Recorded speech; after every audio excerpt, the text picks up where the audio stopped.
You have been lied to your entire life. Every single thing you thought you knew about why women choose certain men and reject others is based on a fundamental misunderstanding so profound that it has sabotaged your relationships before they even began. Look around you. What do you see? Men desperately trying to please women, to be what they think women want: sensitive, accommodating, controllable. Yet these same men watch in confusion as the women they desire gravitate toward men who appear to offer none of these qualities, men who cannot be controlled. This is not a coincidence. This is not an anomaly. This is a pattern so deeply embedded in human psychology that even Nietzsche, one of history's most penetrating philosophers, recognized it over a century ago. What I'm about to share with you isn't taught in relationship books. It's not discussed in therapy sessions. It's a truth so uncomfortable that our entire culture has conspired to keep it hidden, especially from you. The truth is that women do not choose men they can control. They choose men they cannot control. And there are profound philosophical and psychological reasons for this that Nietzsche understood better than anyone. By the end of this video, you'll understand why your attempts to be the perfect partner have actually undermined your attractiveness. You'll see how society's modern messaging about relationships has set you up for failure. And most importantly, you'll learn what Nietzsche's philosophy reveals about how to position yourself as a man that women find irresistible, not despite being uncontrollable, but precisely because of it. This isn't about manipulation or games. It's about understanding a fundamental truth of human nature that has been deliberately obscured from your view.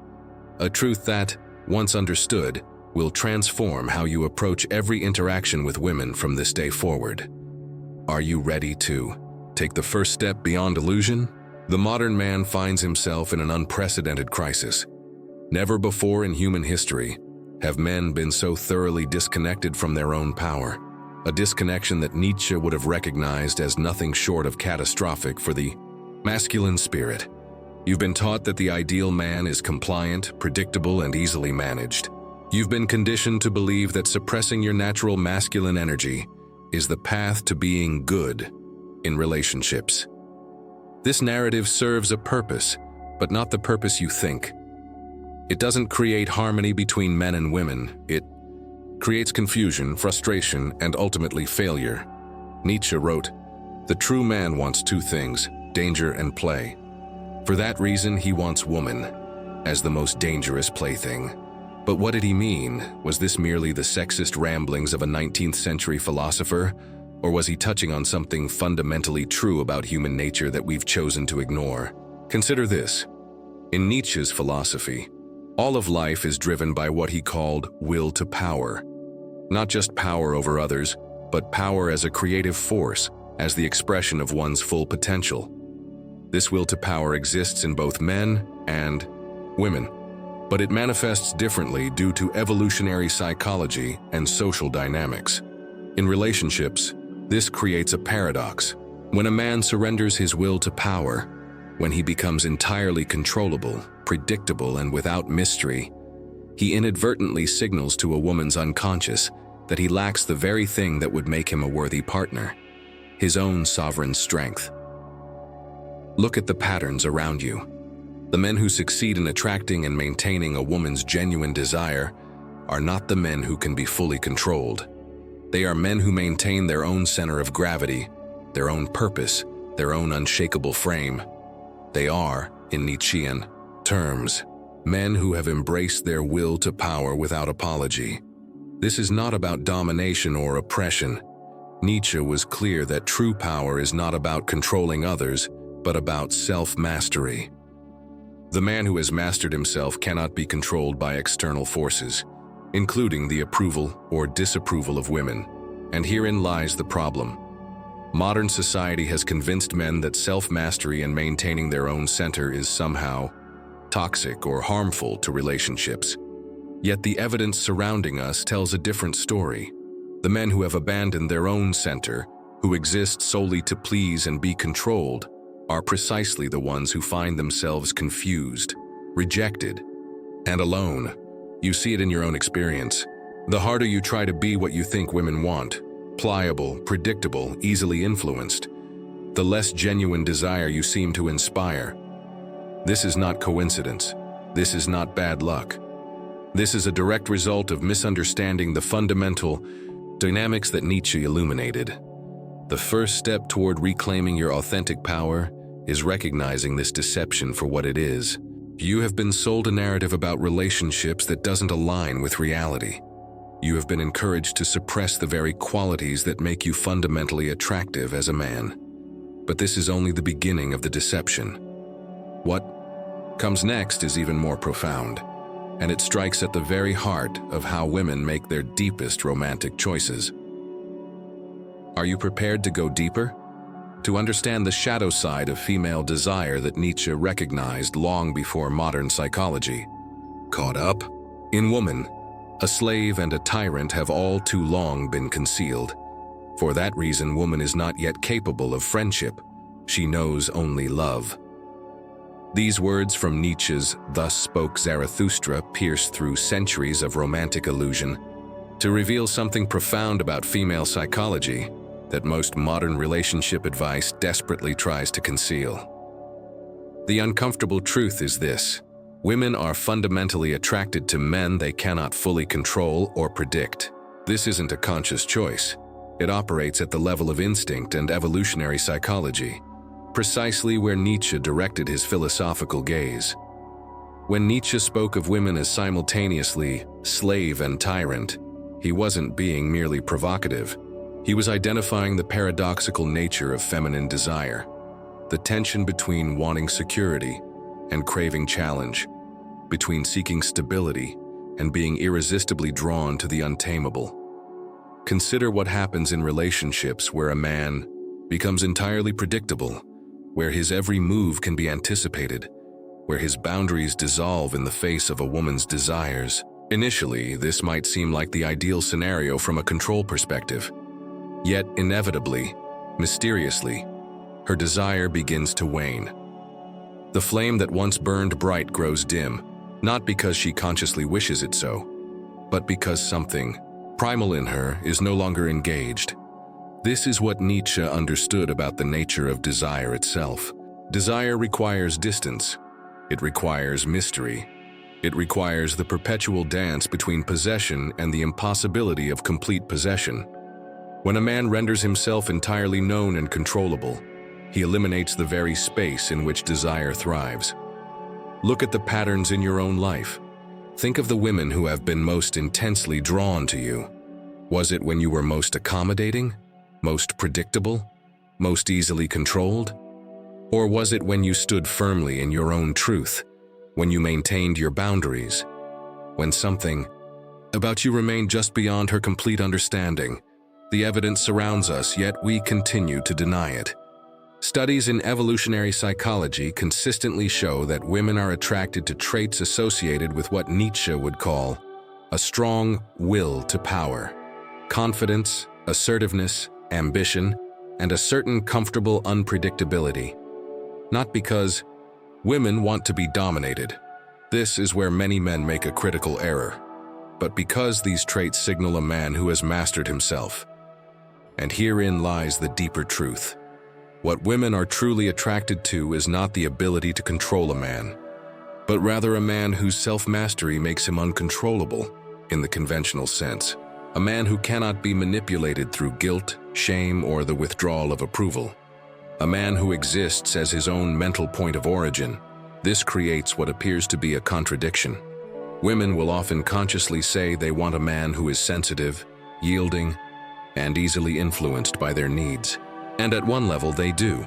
But at a deeper evolutionary level, these same traits, when taken too far, extinguish attraction rather than ignite it. Nietzsche wrote that the sexes deceive themselves about each other, the reason being that fundamentally, they love and honor only themselves. This insight reveals something crucial. When a woman tests a man's strength, pushes against his boundaries, or attempts to bend him to her will, she is, often unconsciously, hoping he will stand firm. Not out of cruelty or manipulation, but out of a primal desire to confirm that he is what he appears to be. Unshakable. This is why men who constantly yield, who have no firm center, who exist solely to please, inevitably find themselves respecting, but not desired. This is why the nice guy phenomenon persists despite decades of social conditioning that should, theoretically, make nice guys the most desirable partners. But the implications of this truth go even deeper. There are psychological mechanisms at work in these dynamics that most men completely misunderstand. Mechanisms that Nietzsche identified long before modern psychology had terms for them.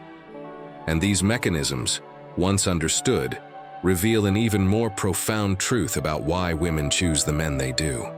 The mechanisms that drive these dynamics between men and women can be understood through two of Nietzsche's most powerful concepts: resentment and the will to power.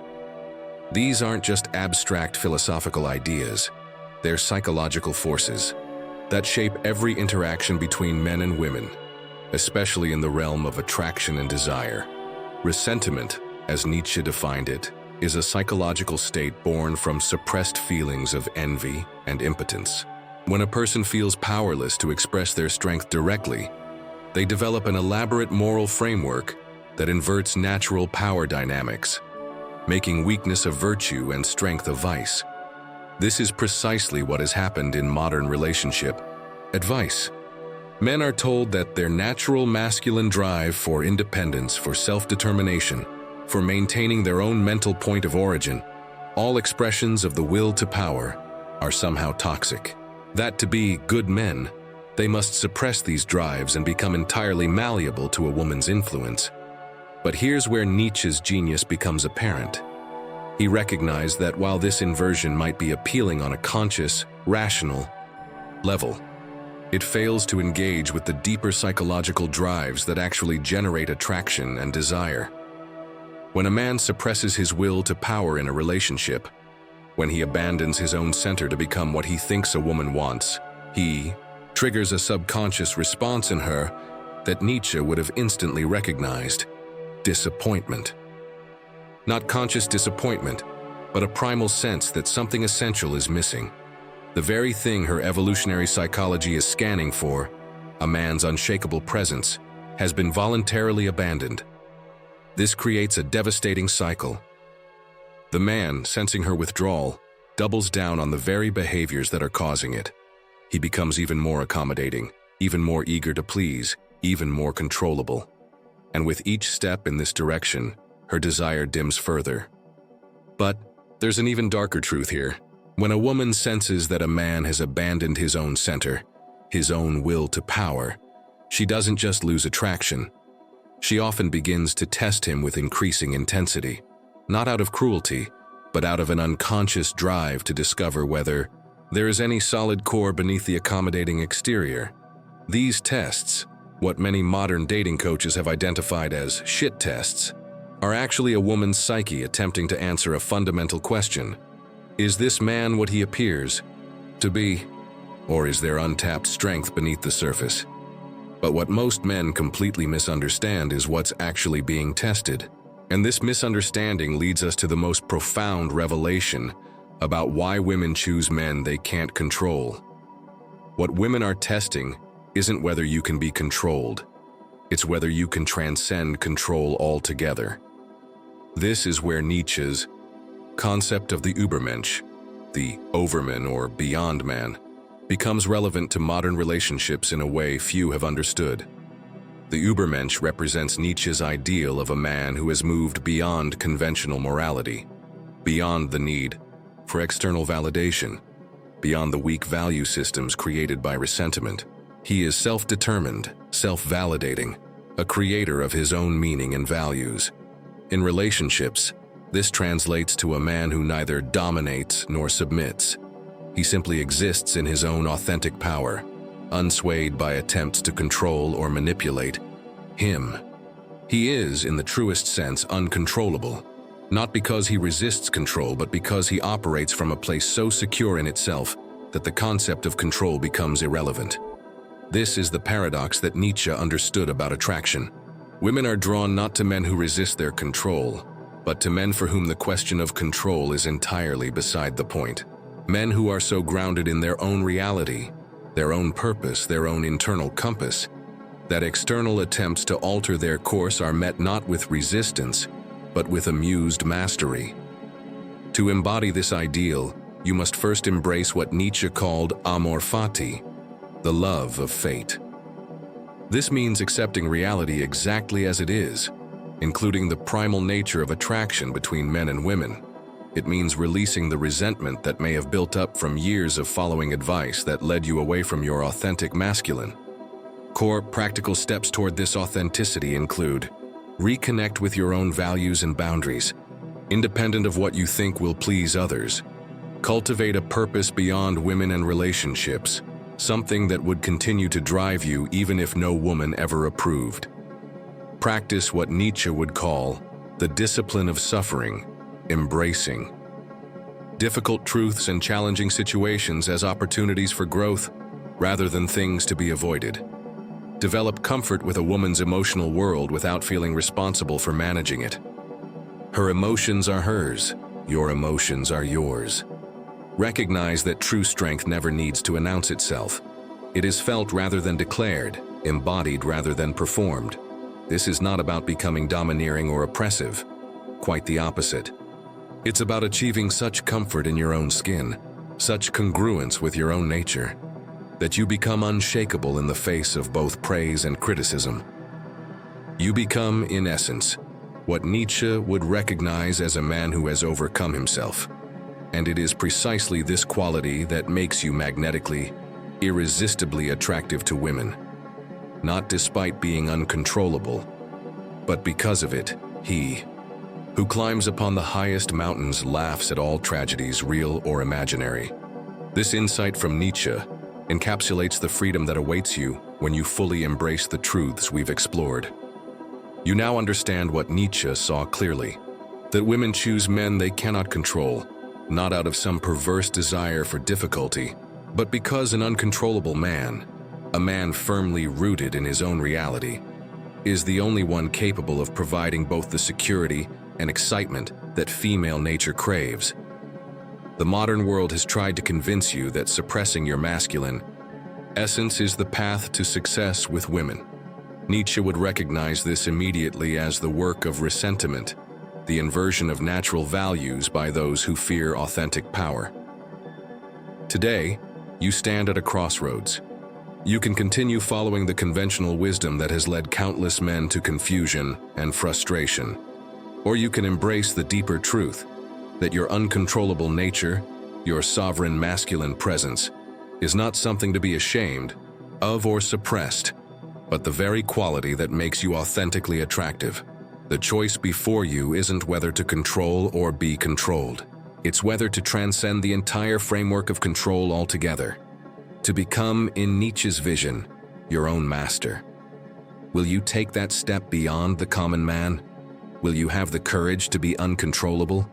The decision is yours, and it begins now.